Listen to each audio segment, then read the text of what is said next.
মৰমৰ ছাত্ৰ-ছাত্ৰীসকল, তোমালোকৰ নতুন এটা ভিডিঅ' লৈ আহিছোঁ। অসম জাতীয় বিদ্যালয়ৰ ৪ৰ্থ শ্ৰেণীৰ দ্ৰুত পাঠৰ ২ নম্বৰ সাধুটিৰ লগতে প্ৰশ্ন উত্তৰসমূহ আলোচনা কৰিম। আহাচোন ২ নম্বৰ সাধুটি কিনো আছে তাকে আমি চাওঁ।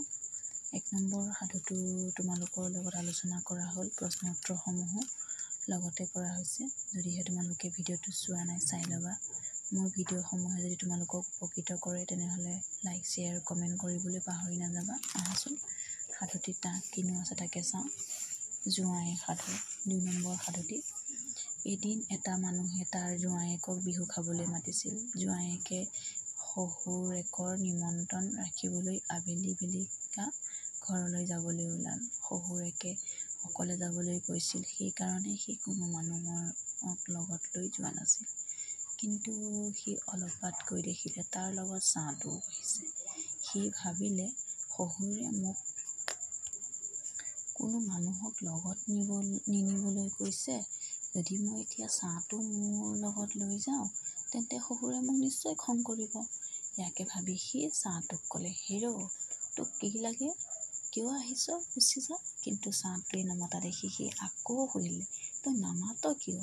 চেলেংখন লাগে নেকি? এই বুলি যেতিয়া সি মূৰ লৰালে তেতিয়া অলপ ছাঁটোৱেও মূৰ লৰালে। ছাঁটোৱে মূৰ লৰোৱা দেখি সি ভাবিলে, ইয়াক চেলেংখন লাগে। ইয়াকে ভাবি সি চেলেংখন তাতে পেলাই গুচি গ'ল। সি আকৌ ছাঁটো দেখিলে। সি এইবাৰ তাৰ চোলাটোও ছাঁটোক দিলে। এইদৰে তাৰ চুৰিয়া, গামোচা সকলোকে দি অন্ত কৰিলে। লাহে লাহে গধূলি হৈ আহিল। ছাঁ নেদেখা হ'ল। তেতিয়া ভাবিলে ছাঁটো গ'ল। সি কুকুৰীকণা আছিল, সেইকাৰণে অলপ গৈ বাট নেদেখা হ'ল। এনেতে সি তাৰ শহুৰেকৰ বুঢ়া গৰু এটা দেখিলে। সি বুঢ়া গৰুটোৰ নেগুৰত ধৰি তাৰ পিছে পিছে যাবলৈ ধৰিলে। অলপ সময়ৰ পাছত সি ঘৰ পালেগৈ। কিন্তু তাৰ গাত চুৰিয়া নথকা কাৰণে সি শহুৰেকৰ আগত ওলাবলৈ লাজ কৰি কলগছ এজোপাৰ তলত চোৱা পাতনিত বহি থাকিল।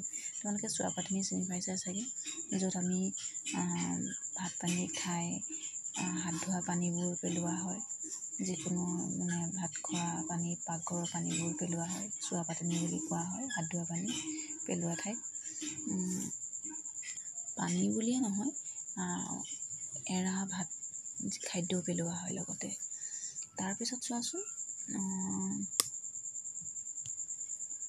চোৱা পাতনিত বহি থাকিল। তাৰপিছত শহুৰেকে জোঁৱায়েক আহিব বুলি বহুত ৰাতিলৈকে ৰৈ থাকিল। পিছত নহা দেখি সেই খাই বৈ শুই থাকিল। শাহুৱেকে যেতিয়া চোৱা তোৱা ধুই আন্ধাৰে মুন্ধাৰে চোৱা পানী আনি চোৱা পাতনিলৈ মাৰি পঠিয়ালত জোঁৱায়েকৰ মূৰত পৰিল। জোঁৱায়েকে উহ উহ বুলিলত শাহুৱেকে চাকিলৈ চাই জোঁৱায়েকক দেখি মাতি আনিলে আৰু গা পা ধুৱাই কাপোৰ কানি পিন্ধাই ভাত খাবলৈ দিলে। ভাতৰ লগতে তাক গুড়ো দিছিল। সি গুড় কেতিয়াও দেখা নাছিল আৰু এই বুলি নাখাওঁ বুলি কৈছিলে। সেইকাৰণে তাৰপিছত শহুৰেকে ক'লে যে, খোৱা, এই জুলীয়া গুড় খাবলৈ বৰ ভাল লাগে, খাবলৈ বৰ ভাল। তেতিয়া সি অলপ খাই সোৱাদ পাই এইবিলাক ক'ত আছে বুলি সুধিলে। শহুৰেকে ক'লে, বৰ চাঙৰ ওপৰত কলহত আছে। সি ভাত খাই উঠিলত শহুৰেকে জোঁৱায়েকক শুবলৈ দি শুই থাকিল। জোঁৱায়েক শুলে, কিন্তু তাৰ টোপনি নাহিল, কাৰণ তাৰ মনটো গুড়তহে পৰি আছিল। যেতিয়া সি শহুৰেকৰ টোপনি অহা যেন গম পালে, তেতিয়া মাৰি এডাল লৈ ওপৰত থকা গুড়ৰ কলহটো ফুটাই তলত মুখ পাতি গুড় খাবলৈ ধৰিলে।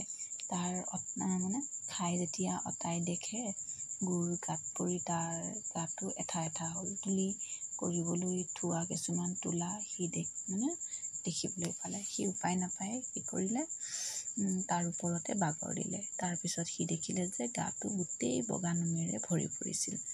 তাৰ ওচৰতে গোটা চেৰেক ছাগলী বন্ধা ঘৰ এটা আছিলে।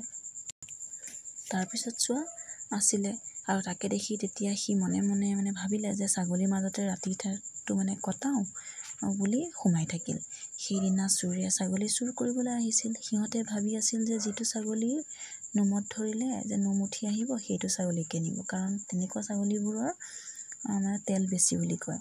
সিহঁতে মানে আহি পোনেই মানুহটোৰ গাত হাত দিলে যে তাৰ নোমবোৰ উঠি আহিল তেতিয়া। আৰু সেই দেখি তাকেই তেলাল ছাগলী বুলি ভাবি ভাল পাই তাক বান্ধি সাঙি কৰি লৈ গুচি গ'ল। সিহঁতে যাওঁতে এখন নৈ পাৰ হৈছিল। যেতিয়া সিহঁতে নৈ মাছ পালেগৈ তেতিয়া মানুহটোৰ টিকা পানী লাগি গৈছিলে তিতিল। আৰু সেই চোৰকেইটাক কৈছিলে, ডাং ডাং চোৰ টিকা তিতিল মোৰ। তেতিয়া চোৰকেইটাই ছাগলীয়ে মাতিছে বুলি আচৰিত হৈ ভয় খাই পানীতে পেলাই লৰ মাৰিছিল। পানী তৰাং আছিলে। সেই দেখি কি কৰিলে, বুঢ়ী নমৰি লাহে লাহে পাৰত উঠি বহিলি। ৰাতিপুৱা নৈ পাৰত সি বহি থাকোঁতে শহুৰেকে বিচাৰি বিচাৰি তাক পালেগৈ আৰু ঘৰলৈ আনি খুৱাই বুৱাই তাক নিজৰ ঘৰলৈ পঠিয়াই দিলে। এইটোৱে আছিলে সাধুটিৰ কথা। তোমালোকে 2-3 বাৰ পঢ়িবা, তেতিয়া প্ৰশ্ন উত্তৰসমূহ কৰিবলৈ সহজ হৈ পৰিব। আজি এইটো ভিডিঅ'ত প্ৰশ্ন উত্তৰসমূহ আলোচনা নকৰোঁ, বেলেগ এটা ভিডিঅ'ত কৰিম। ভাল লাগিলে মোৰ ভিডিঅ'সমূহ লাইক, শ্বেয়াৰ, কমেণ্ট কৰিবলৈ পাহৰি নাযাব। ধন্যবাদ।